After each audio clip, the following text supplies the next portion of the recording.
Olá! Seja bem-vinda, seja bem-vindo a mais uma revisão da lição dos jovens. Que bom ter sua companhia para esse nosso bate-papo. Olha, hoje é sexta-feira, dia 25 de julho. Estamos fechando a semana, né? É a lição 4. E a ideia aqui é dar uma geral nos pontos principais que a gente conversou desde domingo. O tema foi forte, o confronto com o Faraó, baseado lá em Êxodo capítulo 5 e 6. Foi, assim, uma semana bem intensa na história. A gente começou lá no domingo falando da preparação de Moisés. E é interessante que antes mesmo, né, do confronto direto com o Faraó, rolou um momento bem tenso na jornada pessoal dele, quase um prelúdio do que vinha pela frente. Exatamente. Êxodo 4 conta isso, né? Aquele encontro meio súbito, até assustador com o Deus na estalagem. E a questão ali era a circuncisão do filho de Moisés, sabe?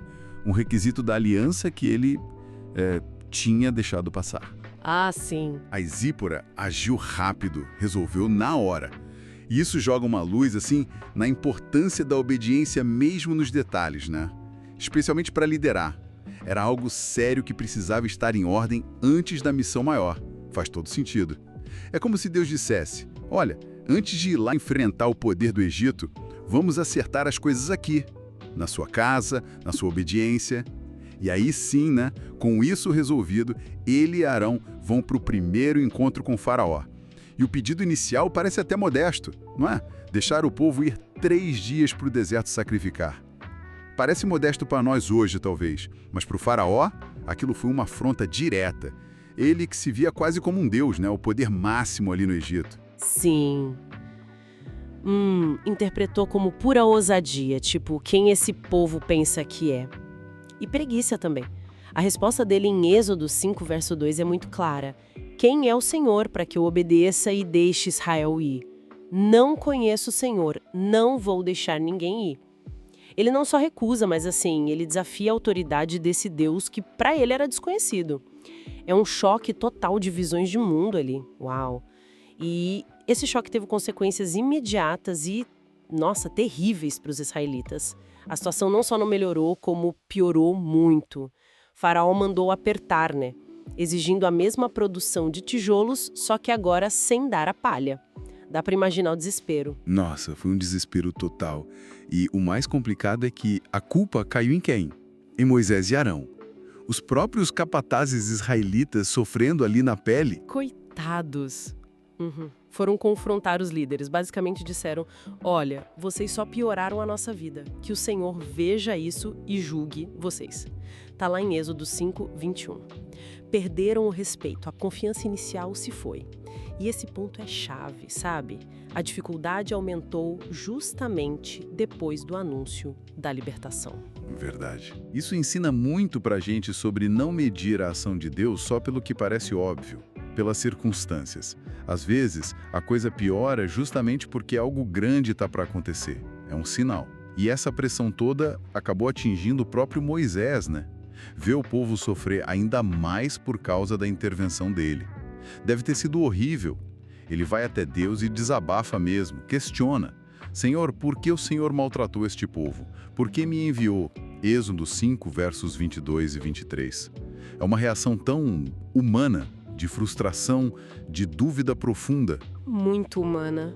E aqui a gente vê paralelos, assim, impressionantes com a experiência do próprio Cristo, né? Se a gente pensa na tentação no deserto, logo depois daquele batismo glorioso. Verdade.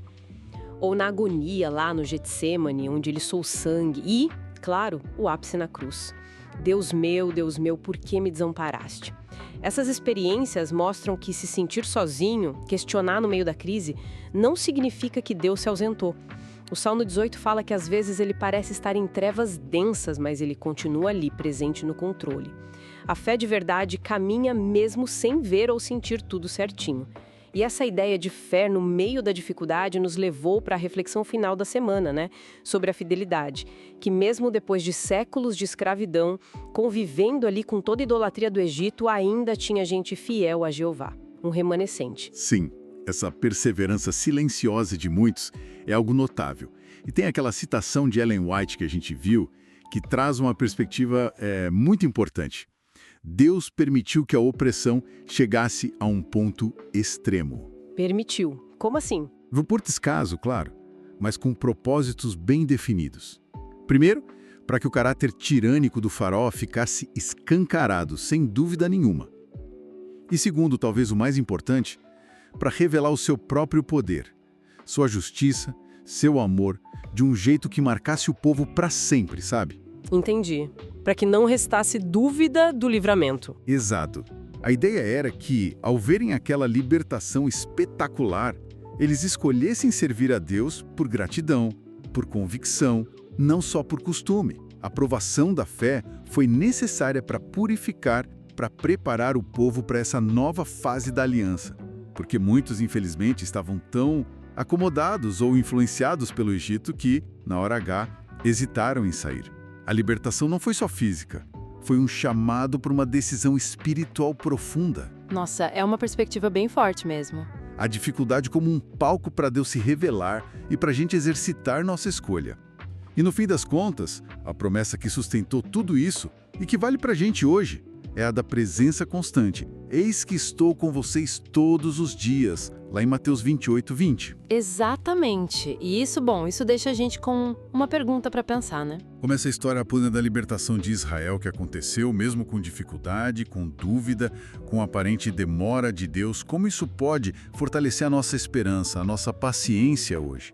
Como nos ajuda a confiar enquanto a gente espera o cumprimento das promessas de Deus na nossa vida, incluindo a maior de todas, que é a volta de Cristo? Excelente pergunta para a gente continuar refletindo. Muito obrigada por essa conversa rica. Até amanhã, no próximo estudo. Até mais!